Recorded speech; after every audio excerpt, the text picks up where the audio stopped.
Liverpool saat ini sedang jadi fenomena. Setelah belanja jor-joran nyaris menyentuh 500 juta euro, klub besutan Arne Slot justru hancur lebur. Dan kini ada di urutan ke-12 klasemen sementara IPL. Fenomena Liverpool jelas memalukan. Tapi Liverpool bukan klub pertama yang harus bernasib sial setelah belanja ugal-ugalan. Uang tidak bisa membeli segalanya. Dan di dunia sepak bola, ungkapan itu sudah pernah berkali-kali kejadian. Gelontoran mahar besar dikeluarkan demi sebuah pencapaian besar.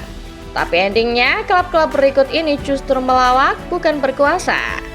Siapa sajakah klub yang dimaksud? Starting Level List kali ini telah merangkum 6 klub yang belanja jor-joran tapi malah berakhir melawak dan tidak sesuai harapan.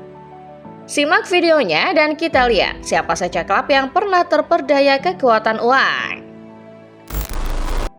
Juventus 2024-2025. Musim 2024-2025 menjadi musim yang sangat menarik.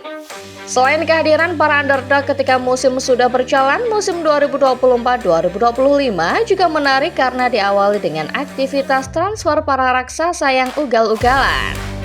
Juventus termasuk salah satunya. Dalam misi mencari Scudetto pertama mereka sejak musim 2019-2020, Juve merekrut Thiago Motta.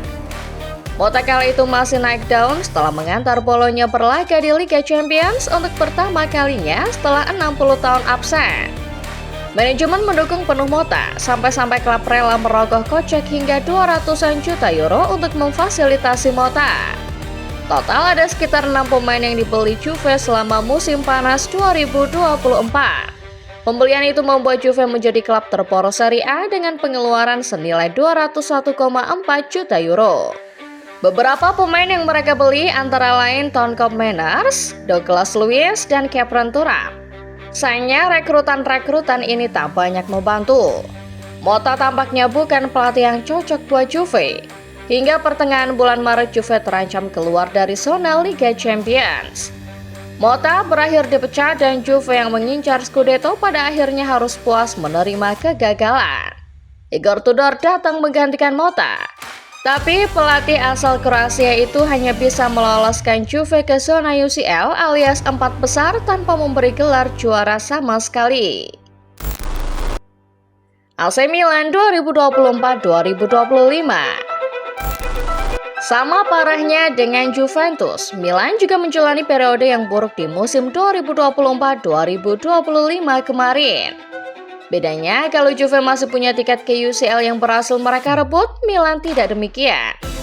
Dana 100 jutaan yang dikeluarkan manajemen berakhir dengan finish di urutan ke-8 klasemen akhir.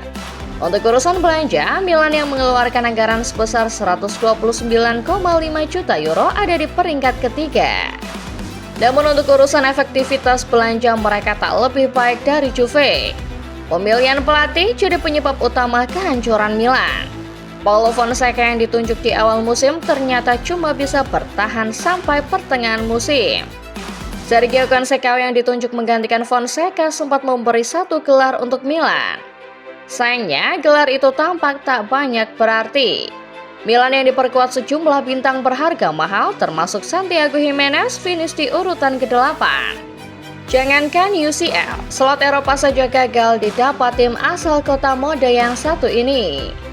Musim Milan pada 2024-2025 makin terlihat berantakan karena faktanya tim ini baru menjuarai Serie A musim 2021-2022.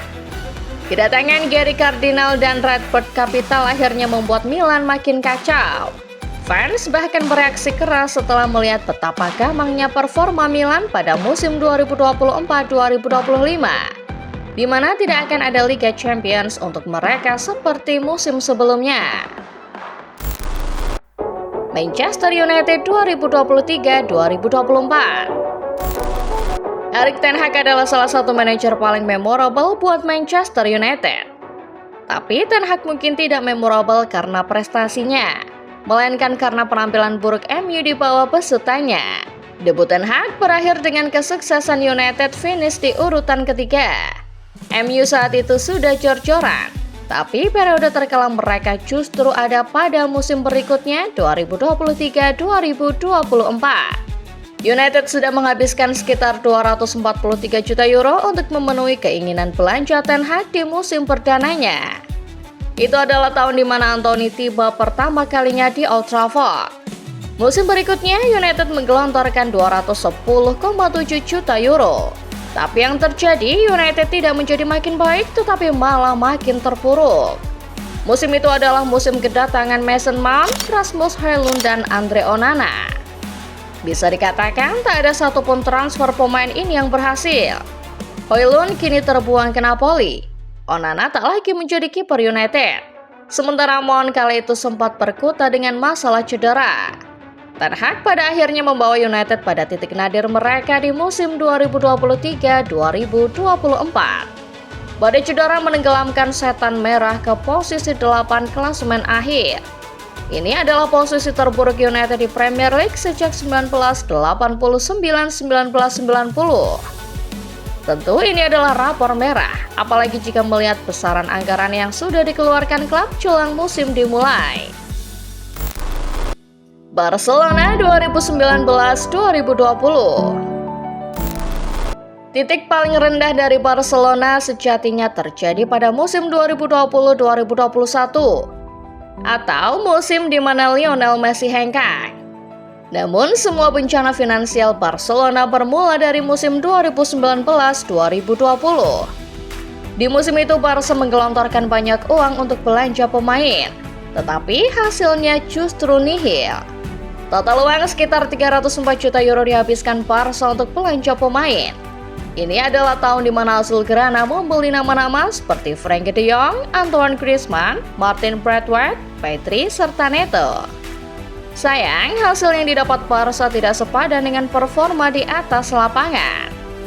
Ketiadaan gelar Liga Champions, ketertinggalan dari Real Madrid di La Liga, serta tersungkurnya Barca di tangan Atletico Madrid membuat Ernesto Valverde dipecat di pertengahan musim. Posisi Valverde digantikan oleh Quique Setien. Sayangnya pergantian pelatih ini rasanya juga agak sia-sia karena akhirnya Barca juga tak bisa membawa satupun piala. Barangkali kalian lupa, ini adalah musim di mana kita menyaksikan momen langka Barca kena pantai habis. Ya, ini adalah musim di mana Barcelona takluk 8-2 melawan Bayern Munchen yang kala itu diasuh Hansi Flick. Kekalahan itu jadi salah satu noda merah Barca di musim tersebut, yang membuat Setien akhirnya juga dipecat di penghujung musim. Paris Saint-Germain 2017-2018. Sejak akuisisi klub oleh Nasser Al-Khelaifi pada tahun 2011, Paris Saint-Germain punya misi ambisius. Klub asal ibu kota Prancis itu menargetkan Liga Champions, bertekad menjadi salah satu raja Eropa di masa depan. Sejak kedatangan pengusaha Qatar itu pula, PSG selalu menghabiskan banyak uang untuk memboyong para bintang yang tersedia. Barangkali musim terburuk PSG terjadi ketika Lionel Messi, Sergio Ramos, Neymar, dan Kylian Mbappe bersatu di atap yang sama. Namun apabila bicara soal pengeluaran dan kegagalan, musim 2017-2018 sejatinya layak dicap sebagai musim paling buruk PSG. Pengeluaran mereka mencapai titik puncak tetapi tak diikuti prestasi yang mengkilat di tahun tersebut. Kantong Les Parisiens kali itu terkuras sebanyak lebih dari 200 juta euro. Mayoritas uang mereka habis hanya untuk memboyong Neymar yang dibeli seharga 222 juta euro. Selain membeli Neymar di musim tersebut, PSG juga memboyong Kylian Mbappe dengan status pinjaman dengan opsi pembelian permanen sebesar 180 juta euro. PSG memang berhasil menjuarai Ligue 1, akan tetapi di Eropa atau lebih tepatnya di Liga Champions, mereka tetap tak bisa berbuat banyak. PSG gugur di babak 16 besar dan harus menjalani penantian panjang sekali lagi untuk bisa membawa si kuping lebar. Neymar yang kala itu dibeli dengan harga selangit pada akhirnya dijual cuma seharga 90 juta euro ke Al Hilal. Chelsea 2022-2023. Barcelona dan PSG mungkin jadi contoh memalukan bagaimana uang tak bisa membeli segalanya. Tapi ternyata masih ada kisah yang lebih parah daripada mereka. Chelsea adalah klub yang dimaksud. Akuisisi Chelsea oleh Todd Boehly awalnya membawa bencana, karena gelontoran uang Boehly justru menenggelamkan Chelsea sampai dasar. Awal era Boehly dimulai dengan kedatangan sekitar 13 pemain baru untuk tim London Biru. Enzo Fernandez, Wesley Fofana, Mikhailo Mudryk, Marco Kurela, Raheem Sterling, dan Kalidou Koulibaly adalah beberapa contoh pemain yang datang di periode tersebut. Chelsea menghabiskan duit sampai dengan 630,25 juta euro kala itu. Namun sekali lagi seperti kata pepatah, uang tak bisa membeli segalanya termasuk prestasi. Chelsea mungkin tak menyadari kalau kesuksesan mereka di masa lampau datang dari kombinasi antara pemain senior berpengalaman serta para pemain muda. Alhasil jadilah Chelsea salah satu klub paling lawak di musim 2022-2023. Kedatangan para pemain bintang berharga mahal beriringan dengan kedatangan pelatih Graham Potter. Total ada 4 pelatih yang menangani Chelsea secara bergantian kala itu. Mulai dari Thomas Tuchel yang dipecat pada awal September 2022 sampai dengan Frank Lampard yang bekerja sebagai caretaker sampai musim 2022-2023 berakhir. Meski ada 4 pelatih yang menangani Chelsea musim itu, The Blues nyatanya tidak tampil impresif. Bahkan dalam 12 pertandingan terakhir, klub asal London Barat cuma meraih 1 kemenangan. Uang 600 juta euro lebih pada akhirnya tidak berarti, karena Chelsea cuma bisa finish di urutan ke-12 klasemen akhir. Juventus, Milan, Manchester United, Barcelona, PSG, dan Chelsea telah membuktikan bahwa uang berlimpah sekalipun tidak akan bisa membeli prestasi. Lantas, dari ke-6 klub tadi, menurut kalian football lover, siapa yang paling buruk dalam urusan transfer? Komen di bawah ya! Like video ini kalau kalian suka pembahasannya, jangan lupa subscribe lalu nyalakan notifikasinya, supaya kalian gak ketinggalan setiap list keren, unik, dan menarik setiap harinya dari Starting Level List. Terima kasih dan sampai jumpa di list-list menarik berikutnya.